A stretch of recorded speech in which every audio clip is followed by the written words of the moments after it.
Chief Minister Omar Abdullah received a grand reception at the National Conference headquarters in Jammu today. Amid cheers and celebrations, he made his much-anticipated visit after assuming the role of Chief Minister of Jammu and Kashmir. Addressing a crowd of enthusiastic supporters, party workers, and senior NC leaders, Omar Abdullah expressed heartfelt gratitude for their unwavering support and dedication. Kashmir Examiner Live Wire correspondent Shahzad Naik brings you this special report. शेर कश्मीर भवन में national conference की इस फौज को यहाँ जमा हुए देख के दिल खुश हो जाता है, क्योंकि इस जमात को कमज़ोर करने की नहीं, मिटाने की एक मुकम्मल कोशिश की गई थी पिछले 8-10 साल के दौरान। कौन सा ऐसा हरबा है जो हमारे खिलाफ इस्तेमाल नहीं किया गया?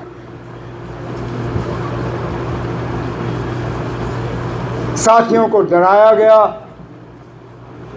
धमकाया गया, कुछों को लालच दी गई, कुछों को और झांसे दिए गए। अक्सर बेशतर नेशनल कॉन्फ्रेंस के जो सतून है वो जमात के साथ जुड़े रहे। उन्होंने इन साजिशों को कामयाब होने नहीं दिया। उन्होंने इन ताकतों का मुकाबला किया। एक दो बह गए, जाते जाते उनकी भी गलतफहमी थी, कहीं जाने से ये जमात ख़त्म हो जाएगी। लेकिन बार बार नेशनल कॉन्फ्रेंस जमात और नेशनल कॉन्फ्रेंस के वर्करों ने ये साबित किया है कि ये जमात नेशनल कॉन्फ्रेंस की लीडरों की जमात नहीं है, ये जमात नेशनल कॉन्फ्रेंस के वर्करों की जमात है।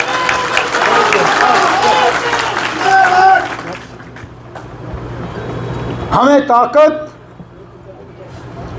नेशनल कॉन्फ्रेंस की ऊपर की सतह की क़यादत से नहीं मिलता। हमें ताकत मिलता है पहले अल्लाह ताला से, भगवान से, वाहिगुरु से। उसके बाद ताकत मिलता है जम्मू कश्मीर की आवाम से और नेशनल कॉन्फ्रेंस के वर्कर से। ये इस बात का नतीजा है कि हमारा कादर मजबूत है, कि इस जमात ने तमाम तूफानों का जो है सामना किया।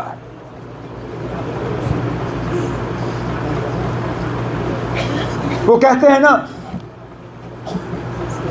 फनूस बन के जिसकी हिफाजत हवा करे, वो शमा क्या बुझे जिसको रोशन खुदा करे।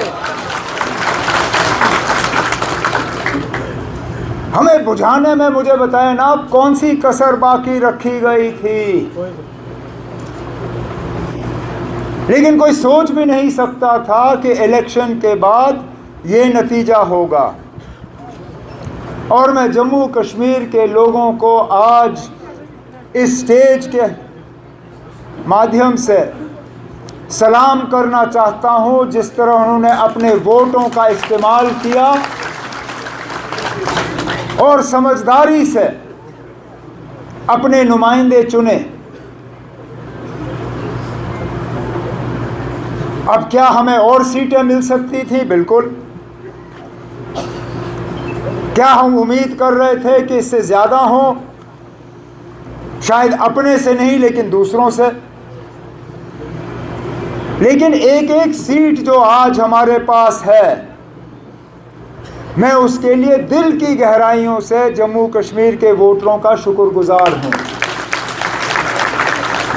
और उसके बाद जो इंडिपेंडेंट एमएलए जीत के आए और फौरी तौर बिना कोई शर्त रखे हुए अपने लिए हमारे इस कारवां के साथ जुड़ गए और हमारी मदद करने निकले, जिसमें हमारे बनी के एमएलए डॉक्टर रमेश्वर सिंह जी भी यहाँ बैठे हैं।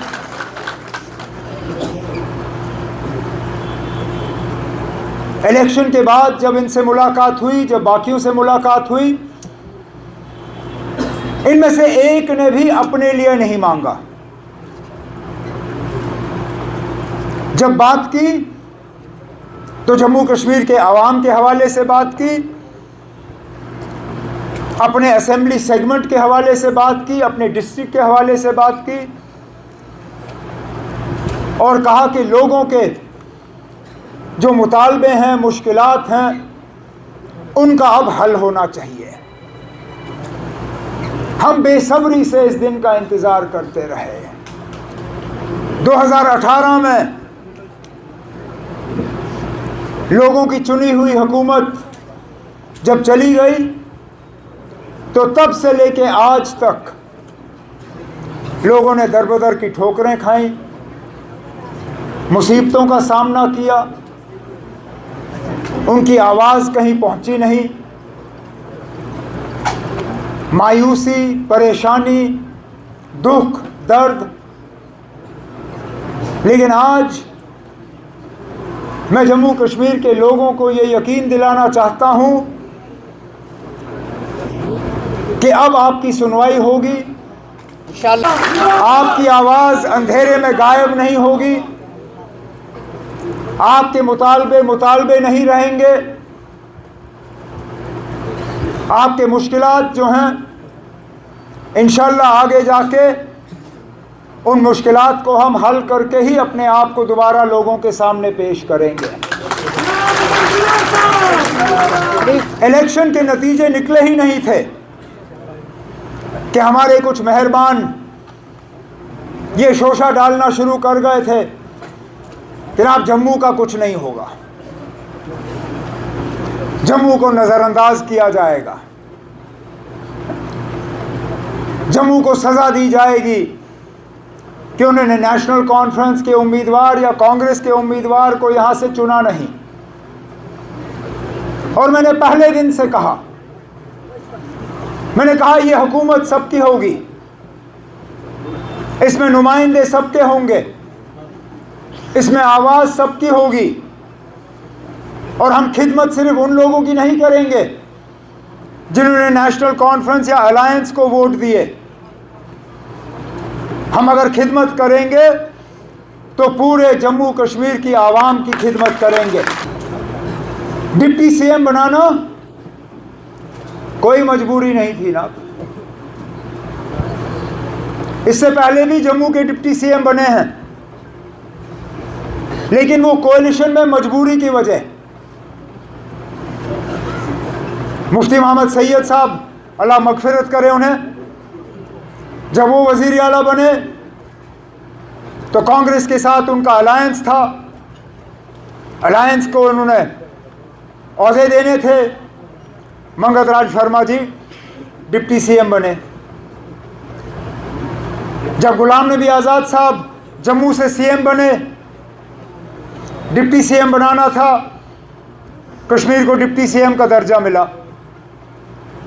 जब 6 साल मेरी हुकूमत चली, वज़ीर आला के तौर पे मैंने जम्मू कश्मीर की खिदमत की। अलायंस की मजबूरी थी कि ताराचंद जी को हम डिप्टी सीएम बनाएं। इस बार फ़िलहाल कांग्रेस ने अभी तक मिनिस्ट्री में जो है शामिल होने का जो है कोई फ़ैसला लिया नहीं है, लेकिन हमने तब भी डिप्टी सीएम बनाया और डिप्टी सीएम भी उसी पार्टी का जिस पार्टी का सीएम। ये उन लोगों के लिए जवाब है जो पिछले इलेक्शन में नेशनल कॉन्फ्रेंस के खिलाफ उंगली उठा के कहते थे कि ये मुसलमानों की पार्टी है, इस पार्टी में मुसलमानों के अलावा किसी के लिए जगह नहीं। कहते थे ये कश्मीरियों की जमात है, यहाँ जम्मू का कोई नहीं होगा। कहते थे ये खानदानी राज वाले लोग हैं, इनको खानदान के अलावा कुछ दिखता नहीं। जब डिप्टी सीएम बनाना था, जम्मू से बनाया, हिंदू बनाया, और मेरे खानदान से उसका कोई लेना देना नहीं है। कहोगे अब क्या कहोगे? क्योंकि सवाल तो हम आपसे भी बहुत कर सकते हैं, लेकिन आज मैं इस मौके का उस चीज के लिए इस्तेमाल नहीं करना चाहूंगा, क्योंकि लोगों ने जवाब दे दिया। जिस तरह डिलिमिटेशन कराई गई थी ताकि एक पार्टी को उसका फायदा हो, जिस तरह रिजर्वेशन में तब्दीली लाई गई ताकि एक पार्टी उसका फायदा ले, जिस तरह हुकूमत ने अपने मशीनरी का इस्तेमाल किया ताकि एक पार्टी को फायदा हो, उसका नतीजा आपके सामने है।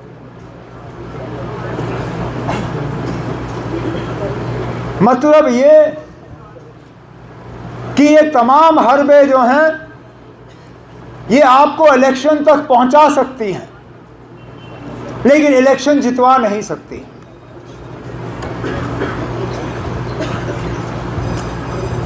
लेकिन आसान काम मुझे लगता है हमने कर दिया है यहां तक पहुंच के। अब हमारे लिए मुश्किल काम शुरू हो जाता है, क्योंकि हमने लोगों की उम्मीदों के बराबर उतर आना है। हमने लोगों के मुश्किलात हल करने हैं, हमने यहां की परेशानियों को दूर करना है, हमने लोगों की शिकायतों को कम करना है, हमें हुकूमत और लोगों के दरमियान जो फासला है उसको कम करना है।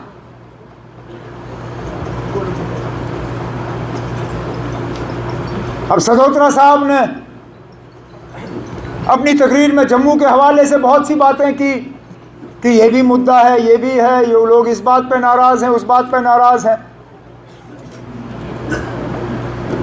लेकिन मैं मजबूर होता हूं पूछने पे, ना अब ये नाराजगी पोलिंग बूथ में हमें नजर क्यों नहीं आई?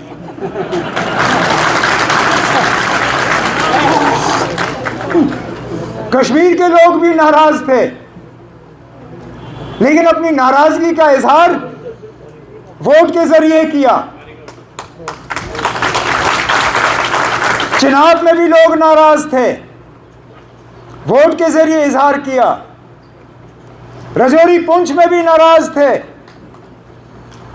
डिलिमिटेशन, रिजर्वेशन, सब चीजों को एक तरफ रख के वोट के जरिए अपनी नाराजगी को वहां पे दर्ज किया। कहने के लिए तो हम सुनते हैं कि जम्मू वाले भी नाराज हैं।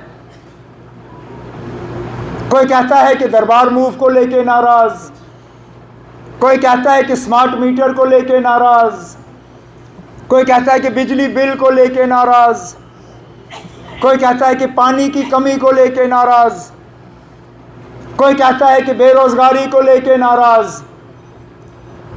लेकिन ये नाराजगी जो है पोलिंग बूथ, वोटिंग बूथ में हमें नजर नहीं आया। अब क्या वजह है ये भी हमें समझना होगा। या तो नाराजगी है नहीं, और अगर नाराजगी है नहीं तो फिर बड़ी अच्छी बात है, फिर कुछ खास करने की जरूरत नहीं। अगर नाराजगी है और उस नाराजगी के बावजूद वोट एक तरफ गए,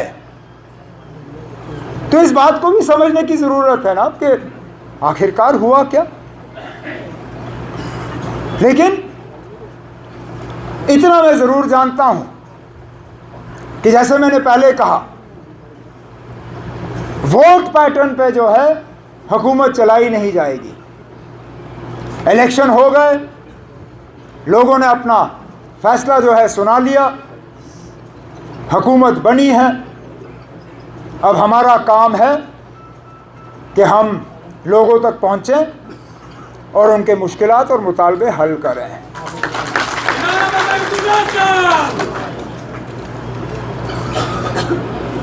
हमारे पार्टी के वर्करों की भी बहुत उम्मीदें हैं। 10 साल हो गए ना अब आपको सेक्रेटरीट गए हुए, 10 साल हो गए आपको किसी डीसी के दफ्तर में गए हुए। मेरी सिर्फ आपसे मोहतबाना गुजारिश है कि फर्स्ट डे फर्स्ट शो मत करना ना। 5 साल हैं हमारे पास, 1-2 हफ्ते अफसरों को भी थोड़ी आदत डालने दीजिए कि अब लोगों की चुनी हुई हुकूमत आ गई है। अब फैसले बिना लोगों की राय हासिल किए हुए सेक्रेटरीट या अफसरों के दफ्तरों में नहीं लिए जाएंगे। अब प्रोजेक्ट बनेंगे, अब डीपीआर बनेंगे, अब पैसे रिलीज होंगे, तब के लोग ये चाहेंगे कि फलाना काम जो है उनके इलाके में होने चाहिए।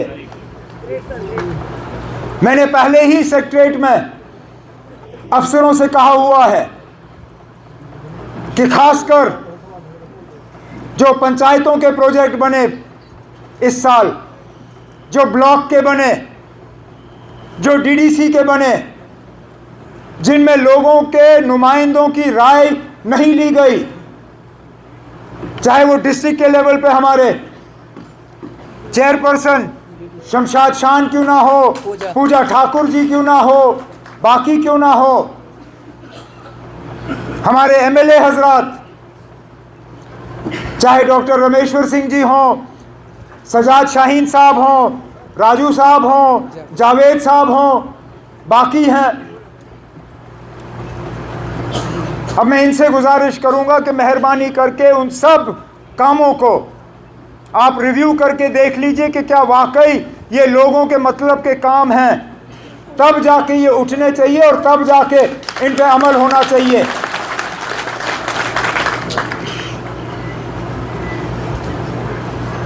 लोगों के साथ हमारा तालमेल टूटना नहीं चाहिए।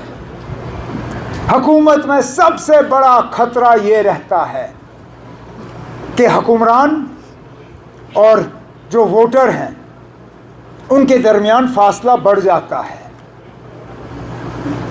हम जो चुन के आए हैं, हमारा फर्ज बनता है कि हम इस फासले को कम करें। और मैंने ये तय किया है कि जहां जहां कहीं पे भी सरकारी कोई फंक्शन होगा, वहां पे अलग मैं अपने तंजीम के साथियों को कहूँगा कि वहाँ पे आएँ, जमा हों, और मैं उनके लिए अलग वक्त मुकर्रर करूँगा।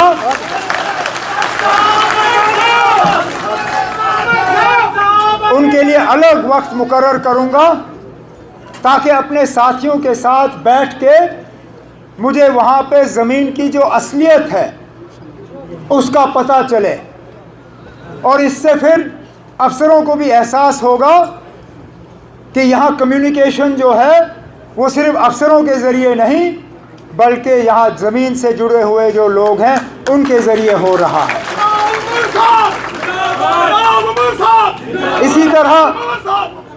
इसी तरह मैं अपने मीडिया के साथियों को ये यकीन दिलाना चाहूँगा कि मेरी हुकूमत के तरफ से आपके साथ कोई सख्ती नहीं होगी, कोई नाइंसाफ़ी नहीं होगी।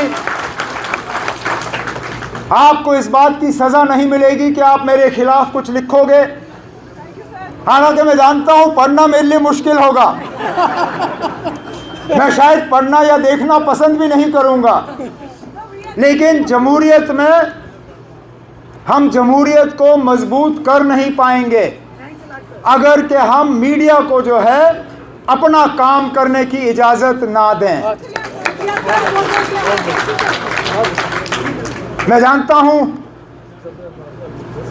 बहुत से ऐसे हमारे प्रेस के साथी हैं जिनके एक्रेडिटेशन या रजिस्ट्रेशन में अड़चनें डाली गई हैं, रुकावटें डाली गई हैं।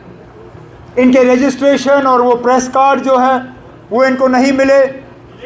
आहिस्ता आहिस्ता इस चीज़ को दुरुस्त किया जाएगा और आपकी इंस्टीट्यूशन को जो है हम स्ट्रेंथन करेंगे।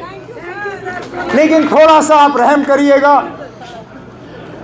जहां हमारे काम ठीक नहीं होंगे वहां पे आप ज़रूर हमारे कान खींचिएगा, लेकिन जहां पे अच्छे काम होंगे वहां पे दो लफ्ज़ तारीफ के भी अगर आप लिखें तो गनीमत होगी।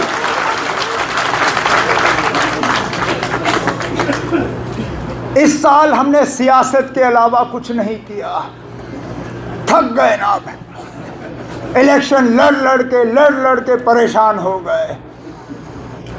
साल शुरू हुआ तो पार्लियामेंट की तैयारी की, पार्लियामेंट हुए, कुछ नतीजे ऊपर नीचे, मेरा तो ज़्यादा ही नीचे था। उस वक्त समझ नहीं आ रहा था कि उठूंगा कैसे, लेकिन अल्लाह ताला का करना देखे ना अब कि इसमें भी कुछ अच्छा होगा। मैं कहता था हाँ होगा, लेकिन अंदर अंदर से मैं सोचता था क्या अच्छा हो सकता है ना, अभी तो इलेक्शन हारा हूं, इसमें अच्छाई कहाँ होगी। लेकिन देखे ना क्या, उस वक्त कई सारे ऐसे थे अफसर, बाकी दोस्त, जिनको लगा होगा ना खत्म, गए, मोकलियो, जाओ नाप लो रास्ता। वो लोग जिन्होंने 5 साल सलाम का जवाब नहीं दिया, आज ना वो मुझे मैसेज करते हुए थकते नहीं हैं।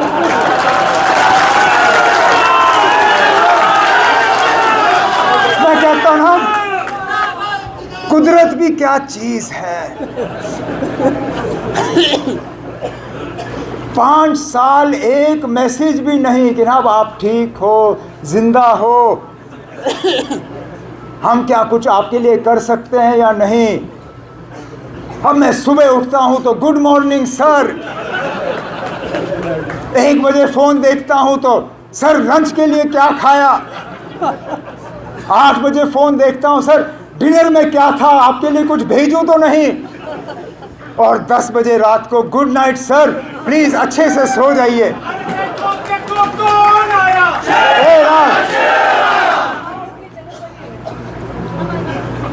लेकिन ये चीजें हमारे दिमाग को, इन पे इनका असर नहीं पड़ना चाहिए, क्योंकि अगर हम में घमंड आया,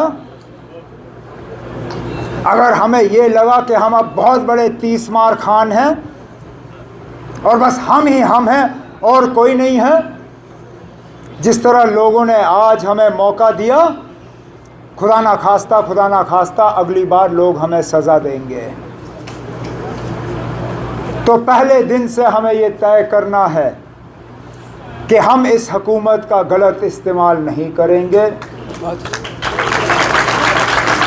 हम इस हुकूमत का अपने ऐशो आराम के लिए इस्तेमाल नहीं करेंगे। ये हुकूमत हमारे लिए नहीं है, हम खिदमतगार हैं, मालिक नहीं। मालिक जम्मू कश्मीर की जनता है, हम उनके खादिम हैं। हमें सिर्फ काम करना है, लोगों के काम करने हैं आपके। और मैं इसी बात पे अपनी तकरीर जो है ख़त्म करूँगा।